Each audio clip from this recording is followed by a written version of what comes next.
नमस्कार दोस्तों, मैं रिकेश यादव और आप सभी से मैं गुजारिश करता हूँ कि आप सब लोग साहित्य से जुड़िए।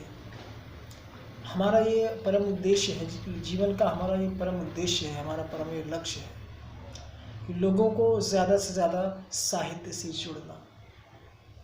इंसानियत की नींव यदि आपको रखनी है तो आपको साहित्य के शरण में ज़रूर जाना पड़ेगा। साहित्य का शरण सबके लिए आनंदित कर देने वाला शरण होता है। ये एक ऐसा आश्रय होता है, एक ऐसा शेल्टर होता है जो सभी के दिलों की जितनी भी झंझावट चीज़ें हैं, जितने भी झकोरे मानसिक रूप से हों या दिली रूप से हों, सबका सलूशन हो जाता है, मिल जाता है। तो हर काइंड्स की प्रॉब्लम्स का रिजोल्यूशन अगर आपको पाना है तो यू हैव टू गो, आपको जाना पड़ेगा in the shelter of literature. आपको साहित्य के शरण में ज़रूर जाना होगा। मैं बार बार आप लोगों से इसलिए जिक्र करता रहता हूँ, रिक्वेस्ट करता रहता हूँ कि आप साहित्य के शरण में जाएं, ताकि आपके अंदर सोचने की क्षमता पैदा हो सके, समझने की क्षमता पैदा हो सके।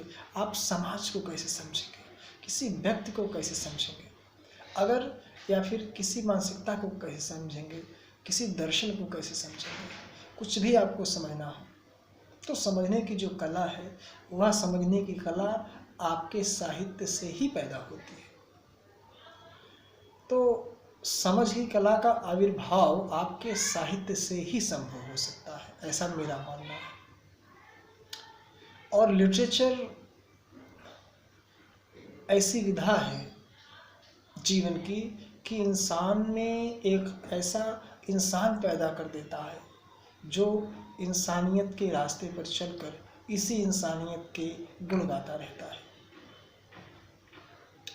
जब जब भी हमारा समाज अपने नैतिक पग से डगमगाया है, नैतिक रास्ते से डगमगाया है, तब तब इसी साहित्य ने सहारा दिया है। आप आदिकाल से उठा लीजिए, जब जब मानव जीवन में संकट आए हैं, जब जब मानवीय अस्तित्व संकट से घिरा है, तब तब वीर अभिमन्यु की भांति साहित्य ने सहारा दिया है। लेकिन आज देखिए, जैसे भारतेंदु जी ने लिखा था कि भारत की दुर्दशा, वैसे आज जानते हैं साहित्य की दुर्दशा हो चुकी है। साहित्य पढ़ने वालों की तादाद दिन ब दिन कम होती जा रही है, लिखने वालों की तादाद भी एक तरह से कहीं कम ही होती जा रही है। नहीं कि जो इसमें ग्रेविटी होनी चाहिए, जो एक सीरियसनेस होनी चाहिए, वो लोगों में नहीं पैदा हो पा रही है कि साहित्य को उस लगन से देखें। बस मित्रों, आपसे मेरी यही गुजारिश है कि ज़िंदगी में अगर यदि आपको इंसान की ज़िंदगी मिली है, अगर आप प्रबुद्ध हैं, आप अपनी ज़िंदगी में साहित्य के समर्थन में, साहित्य के बढ़ावे के रूप में आप एक पंक्ति, एक लाइन जरूर लिखें। एक ही लाइन लिखें, किसी भी चीज़ पर लिखें, कोई भी भाव उसमें समाहित करें, पर एक लाइन साहित्य के नाम ज़रूर आप लिखिएगा। नमस्कार, धन्यवाद।